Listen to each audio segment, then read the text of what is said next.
What if I told you America's future is being built not in New York, not in Silicon Valley, but in Pittsburgh, Pennsylvania? Sounds crazy, right? I thought so too. That's why I sat down with Ven Raju, CEO of Innovation Works, one of Pittsburgh's and the nation's most active early stage investors, to find out more. So it's like a perfect confluence. We have tier one research universities.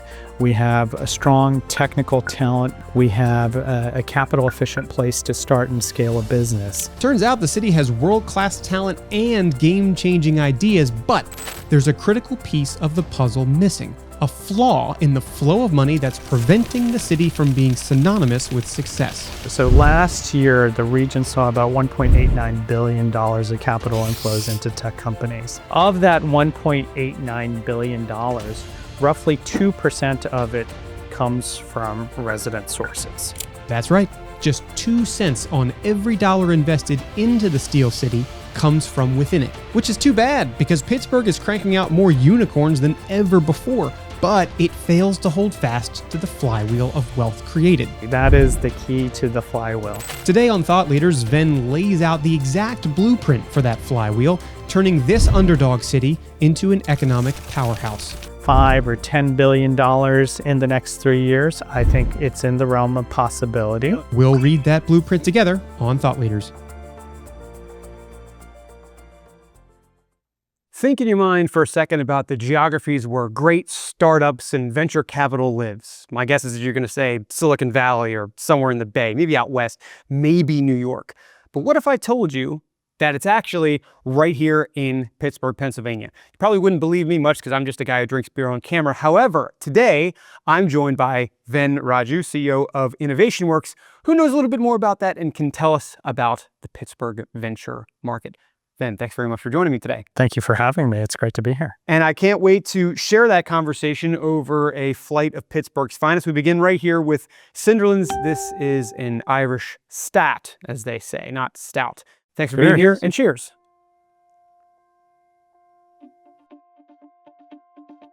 Very smooth beginning to this whole thing. Indeed. Yeah.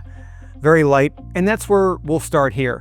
Now, you have been to some of these other markets, these meccas of venture, as some might assume. And now you're here in Pittsburgh, where while we might not have that street cred, we certainly have the talent cred. Having been here a few years now, I'd love to get your perspective as to Pittsburgh as a venture market in general, including the areas where we're strong and areas where we are maybe about to be strong. I'd love to hear that from you. Yeah, I like to associate it with the theory of the cluster theory. So if you subscribe to the notion of clusters, Pittsburgh has a lot going for it, right? We have tier one research universities. We have a strong technical talent, largely as a function of those tier one universities. We have a capital efficient place to start and scale a business. And so, I make the argument that all the right ingredients are in place and have been in place for some time. What we're seeing now is macro tailwinds such as artificial intelligence and robotics. These macro tailwinds happen to align with our core, our cluster strengths.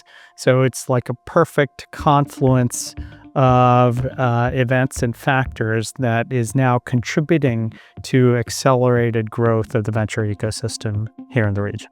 What's really interesting is that when I think of places like the Bay or Silicon Valley, I don't associate that with like a long-standing strength specifically in that geography. Whereas here, because of like the universities, which we'll get to in a bit, and the technical prowess, it almost feels like the Pittsburgh market, and again, this is from my brief experience interviewing folks here, that talent and strength has predated the interest and investment by like decades. Is that fair to say? That's fair to say. The investment in a lot of ways has lagged, but we're seeing accelerated growth, particularly in the last 5 to 7 years. Is that because you came by? No. I think it's largely, as I said, largely a function of the infrastructure that the region has built for over 40 plus years. And that includes infrastructure in some of these cluster areas, but also general infrastructure in the way of organizations like Innovation Works that help startups, not only in terms of providing capital, but providing much needed support services to kind of help them along the business and development life cycle. And was there a specific moment in time or first event that turned you on to Pittsburgh as a market where you should be contributing like the next chapter of your career? I know you've been in all of these different places that are hotbeds for capital, and though Pittsburgh has become very strong for that in that potential over the last 4, 5, 6, 7 years, wasn't always the case. So what turned you on to this? Yeah, so, I came to Pittsburgh during the pandemic era. And during the pandemic era, some of the fundamentals in the venture industry, or some of the assumptions in the venture industry, shifted. And so historically, coastal venture firms, which I was a part of, were predisposed to investing within 50, 100, 200-mile radius of where the venture firm was based. You had to be there. By and large, the reason for that was that it was relatively easy for the partners who were board members in these companies to go and visit the company, to attend board meetings, to kind of keep an eye on the investment that you made. The pandemic essentially disrupted all that with Zoom and with virtual meetings. All of that changed, and this assumption that a lot of venture firms stood on, that you need to be proximate to your investment, well, that was kind of dispelled, right? Because you were dealing with employees that were halfway across the world with Zoom. You were dealing with investment managers that were other parts of the country over Zoom. So why not deal with the company you invested in over Zoom? And so that fundamental notion changed. The other, which is a consequence of that, is capital became more mobile. And so you started seeing these coastal firms start to invest beyond kind of that regional territory of 50 or 100 or 200-mile radius. And you started to see an influx of capital into what I term as these middle markets, the Columbuses of the world, the Clevelands of the world, the Pittsburghs of the world, the Nashvilles of the world, started to see an influx of capital because venture investors and other investors realized, hey, there's good capital efficient companies in these places, and I don't necessarily need to be at that place to make the investment. And so that trend is here to stay. It remains to be seen to what extent that is here to stay. But those are some of the contributing factors which prompted me to start to look at some of these markets, and Pittsburgh being one of them. And what I found was what I noted earlier, that strong talent, capital efficient place to start and scale a business, the requisite infrastructure, in large part built by these R1 universities, which had tremendous research apparatus and tremendous institutional knowledge as well as experience in some of these clusters that we're seeing an upward trend. And my hunch at the time, and merely a hunch, was it's only a matter of time before Pittsburgh gets on kind of the radar of institutional venture. Pretty good hunch. Yeah. We're still in early days. We still have a lot of work to do, but I think it's on the up and up here. This second one is from Stick City. It's called the 4-Wheel Drive. Cheers. Cheers to you. An aptly named beverage, given that Pittsburgh is at the precipice of creating this great ecosystem for startups and for venture. Because specifically, in order to make that happen, you've noted to me and in the media that we need to create a flywheel of investment where we see returns that's reinvested into the market.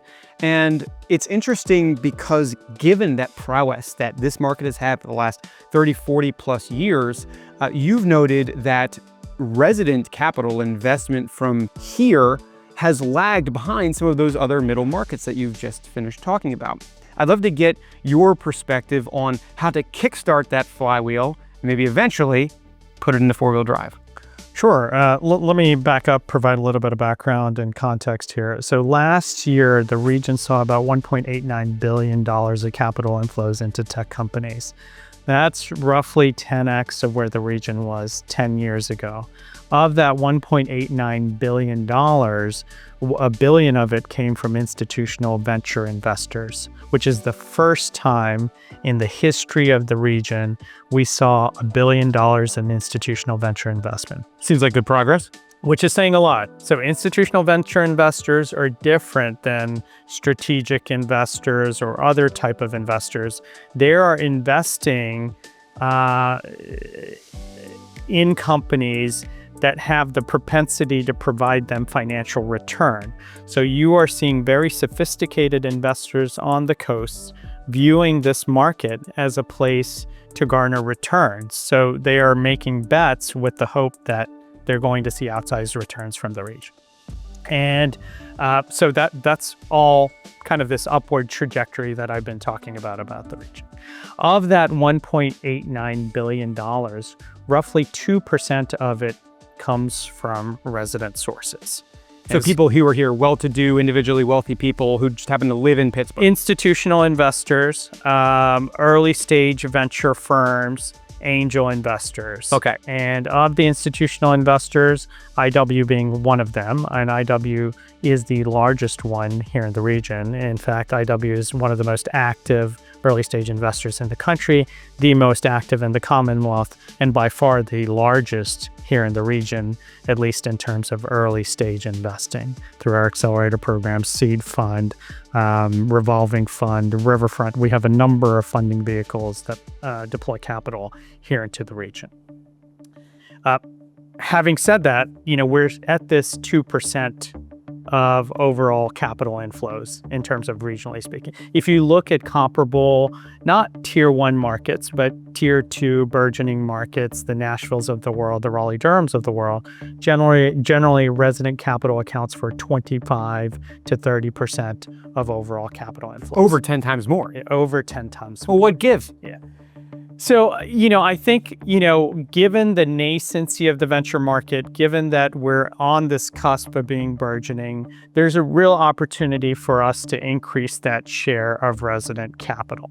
Why is resident capital important? Resident capital is important because at the earliest stages for pre-seed, seed, even early growth companies, despite the trends of the pandemic, investors do like to be somewhat proximate to their investment.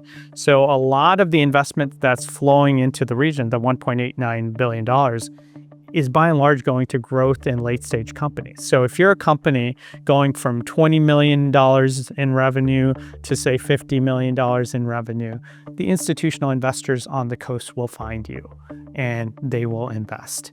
But if you're a pre-seed company, still trying to figure out your product, still trying to figure out your market, it is very hard for investors outside of the region to find that palatable because they don't know the founder, they're not accustomed with the region, they're not accustomed with kind of the product, the intimate knowledge that is required to invest at that stage, and the support that is required to invest in at that stage.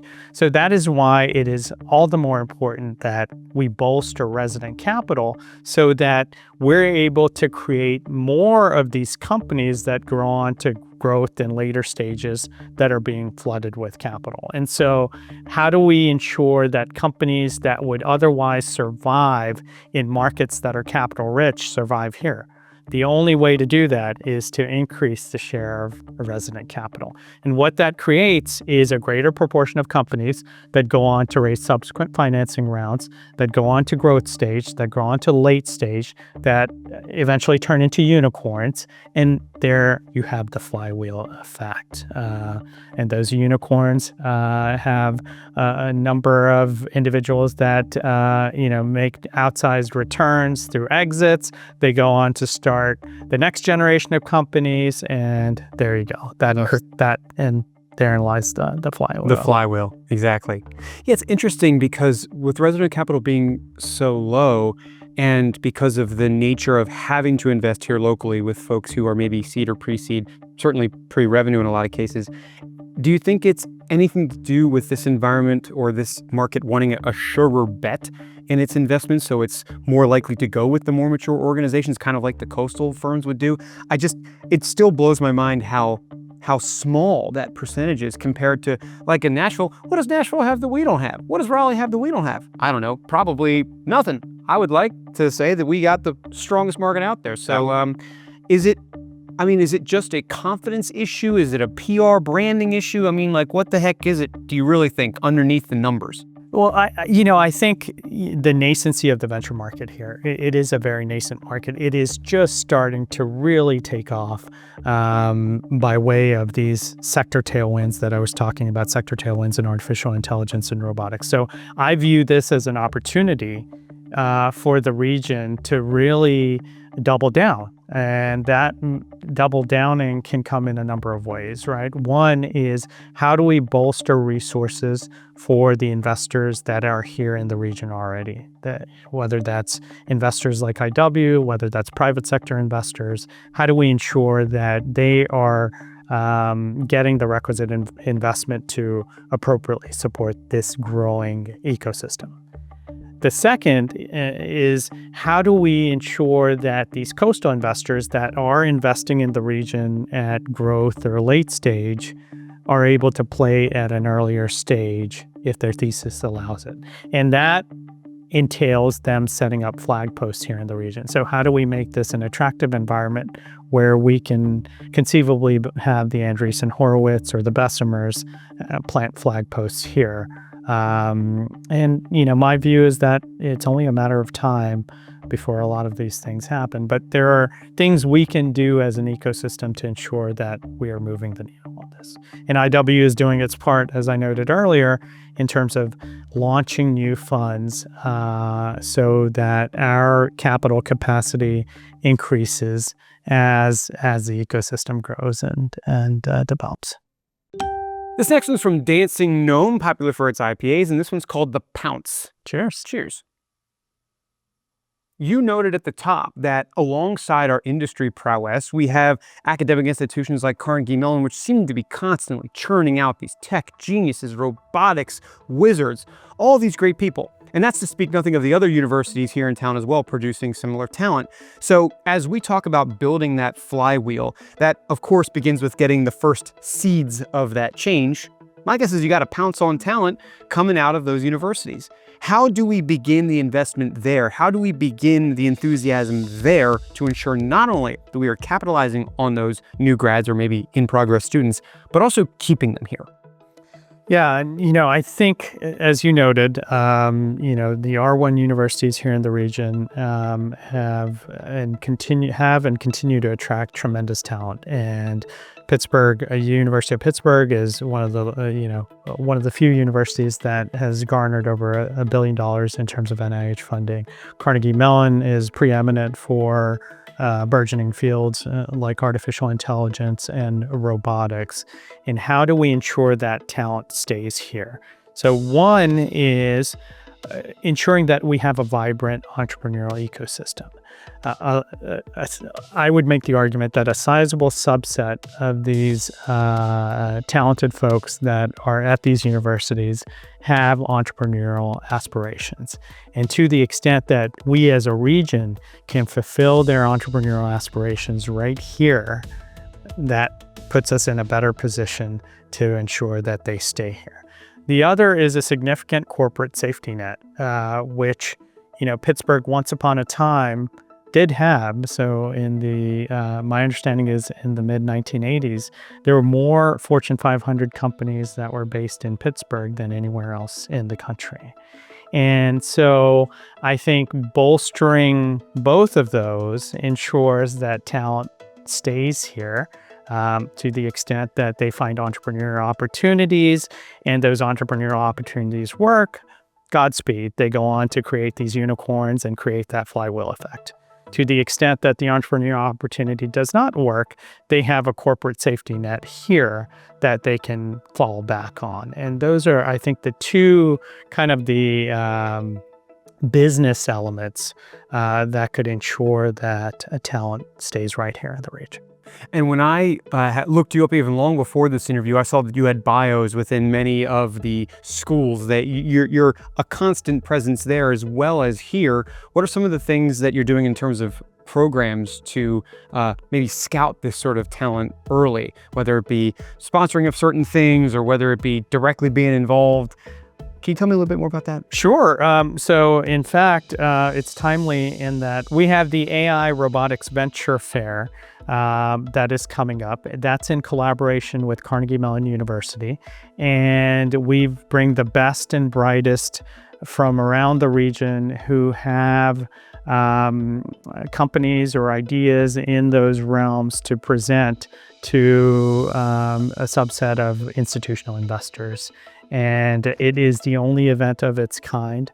We've been running it with Carnegie Mellon for 6 years. And this is a platform where students, professors, those affiliated with the university have the opportunity to present their ideas, present their companies for the purposes of garnering investment. And to the extent that they garner investment, they're able to stay here in the region and build and grow their companies. And so that is one platform that we, in conjunction with Carnegie Mellon University, provide for talent here. So if you're a CMU student, keep an eye out. This is from Lolev. It's called the Grander. It's a Pilsner. Cheers. Cheers. Let's talk about the grander vision for returns from some of these investments. Obviously, the other side of the flywheel is being able to have those returns so that you can make reinvestments. So I'm curious, what can we be doing, or what are you currently doing to ensure that those organizations that are receiving the most sort of institutional investment, whether that be resident or otherwise, are best set up to achieve those returns down the line so that the other side of the flywheel is completed? Sure. As you all know, over the course of the last 18 months, we've seen a number of companies here in the region arrive at unicorn status. By unicorn status, that means their valuation is north of $1 billion, including the likes of a Bridge, Gecko, and others. And so, as a region, our hope and expectation is that we can create more of these unicorns, and that requires us to have the requisite infrastructure and support capabilities so that the next generation of innovation can go on to get to these valuations. How do you do that? You provide them with early capital, you provide them with growth capital, you provide them with the support resources that IW has historically provided in the way of helping them with go-to-market strategy, helping them with customer discovery, customer validation, helping them access networks that they wouldn't otherwise be able to access, like mentor networks, investor networks. And so, we've, over the course of the last 2 years, have done everything in our power to ensure that we bolstered our capabilities in this regard, both in terms of program delivery, in terms of capital capacity, as well as expansion and delivery of networks for the next generation of innovation. And so it's this constant iterative process of providing the support and capital that is required for these companies to arrive at that status, which then provides that 5x or 10x or 20x multiple that institutional investors require, and which in turn makes this a continuously viable market for those type of investors. So just over the last 18 months, we've had these examples of these companies attracting enormous amounts of capital. In your mind, to what extent is that early proof that the flywheel is starting to close?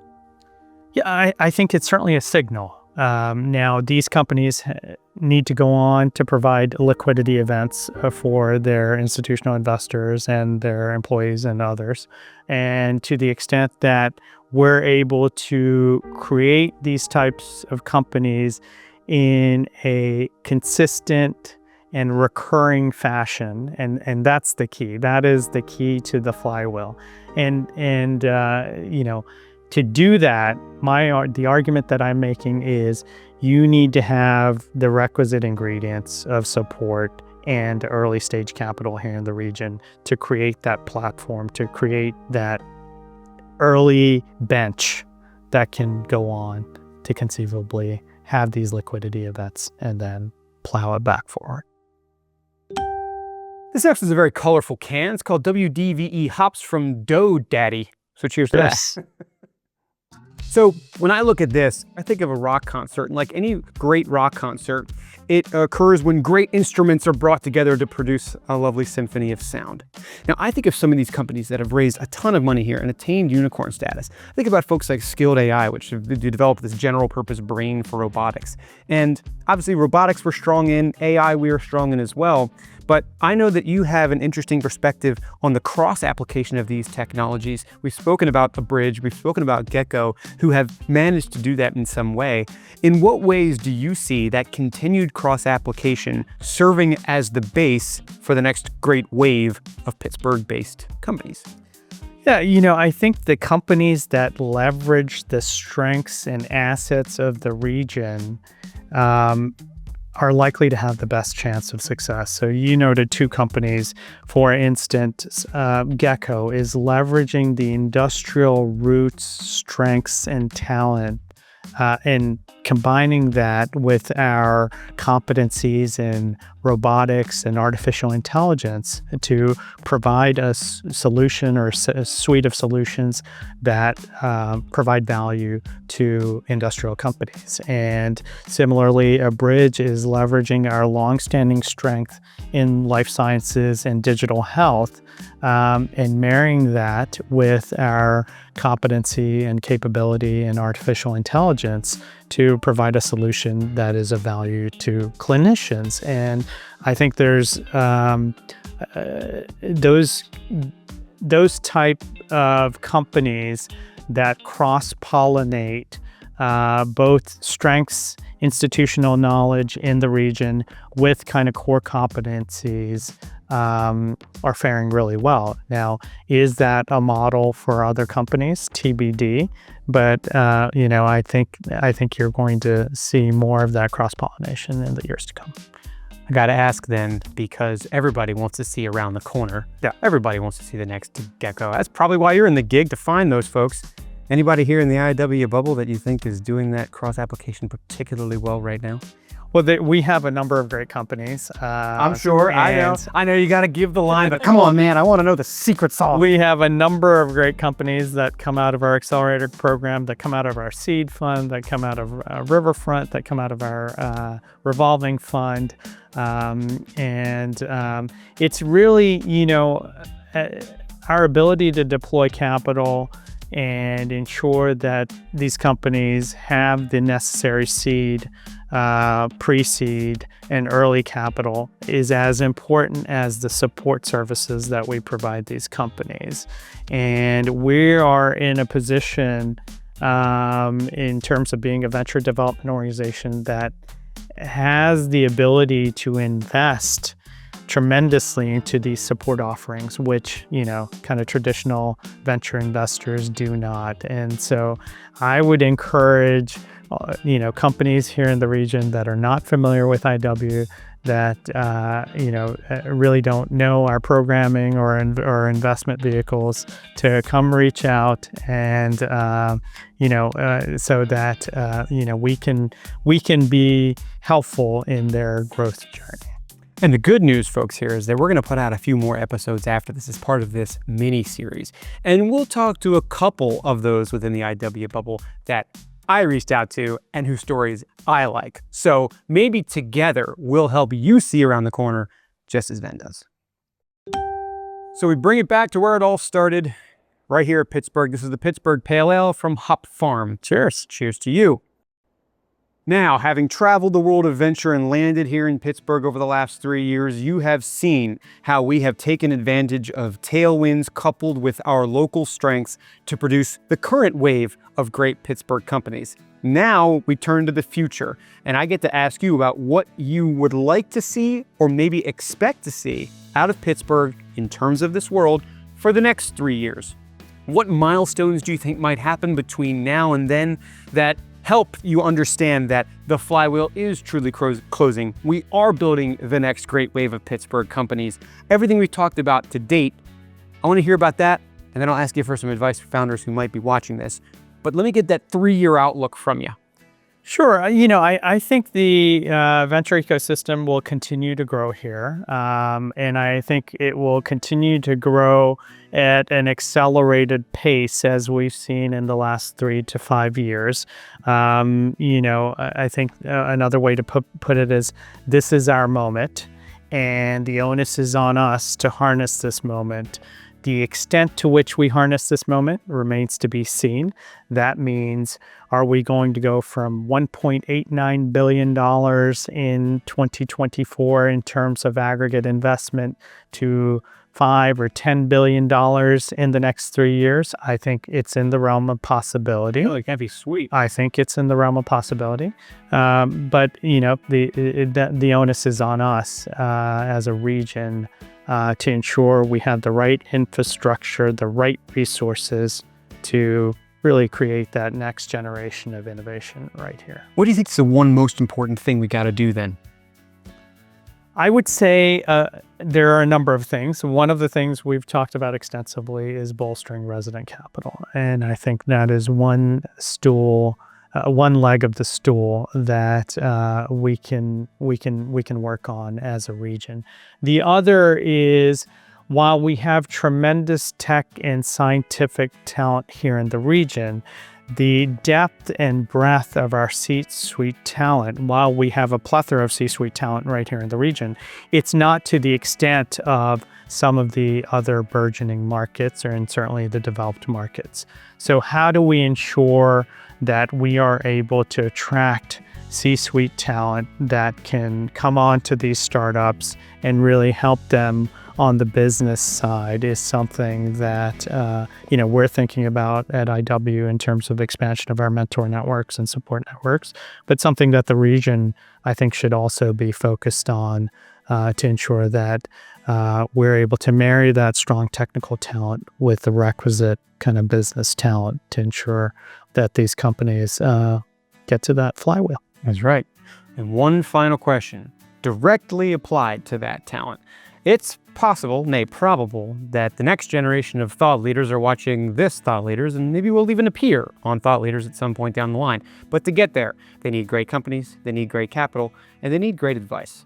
So I'm going to ask you, what is a nice piece of advice or two that you can leave these Pittsburgh-based founders with who are watching this conversation and sponging in every second about how to build smartly and how to build with efficient capital? Yeah. Well, in this day and age of artificial intelligence and robotics, I think there sometimes is a conflation of tools with problems. So what I mean by that is, founders need to ensure that they're solving for a use case or a problem that customers need solved. So are you solving a problem that is of value to customers? That's number one. And if you're attempting to solve a problem that is of value to customers, then, as a company, as a founder, you leverage tools such as artificial intelligence, robotics to better enable you to solve that problem. But the underlying premise of solving for a use case or problem that needs to be solved, let's not get distracted from that. And I think this day of, really kind of transformative technologies, we tend to focus on the technology and maybe lose sight of the core problem. And the one piece of advice that I would give founders is know your problem and know you're addressing a problem that needs to be solved. And then, you can think about tools that you can leverage to solve that problem. Right. Yeah. I would say I've seen a lot of AI washing. Oh, we're AI for this, AI for that. Well, are you? Or are you just like AI? Yeah. You got to be problem focused. Good advice for anybody. Well, it's been great to learn a little bit more about the Pittsburgh venture scene through your POV. I appreciate you running the gambit of this local flight with me and for being a thought leader on Thought Leaders. Van Raju, thanks very much for joining. This was great. Thank you for having me.